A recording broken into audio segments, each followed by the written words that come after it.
দর্শক দেখুন, আল্লামা দেলোয়ার হোসেন সাঈদীর সাথে গত বছর 13ই আগস্ট কি ঘটেছিল।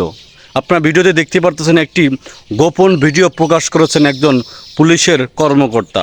অ্যাম্বুলেন্সের ভিতরে আল্লামা দেলোয়ার হোসেন সাঈদীকে এভাবে বসিয়ে হাসপাতালে নিয়ে যান। কোনো স্ট্রোকের রুগী, হার্টের রুগীকে এভাবে বসিয়ে অ্যাম্বুলেন্সের ভিতরে বসিয়ে হাসপাতালে নিতে গিয়ে আপনারা কেউ কি দেখেছেন? কিন্তু আল্লামা দেলোয়ার হোসেন সাঈদীকে এভাবেই আপনারা তারা অ্যাম্বুলেন্সের ভিতরে বসিয়ে তারা হাসপাতালে নিয়েছিল।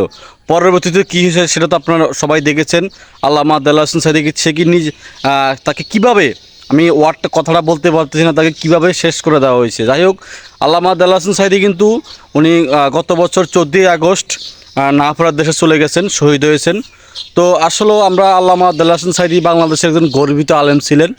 তো অনেকেই হয়তো ভুলে গেছেন দেলোয়ার হোসেন সাঈদীর 14ই আগস্ট মৃত্যুবার্ষিকী, প্রথম মৃত্যুবার্ষিকী।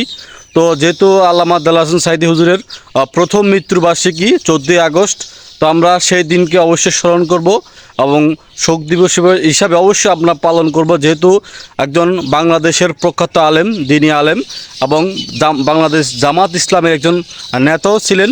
তো বাংলাদেশের সবচেয়ে তাফসীর কারক, এই আন্তর্জাতিক খ্যাতিসম্পন্ন বক্তা আল্লামা দেলোয়ার হোসেন সাঈদী 14ই আগস্ট হচ্ছে মৃত্যুবার্ষিকী।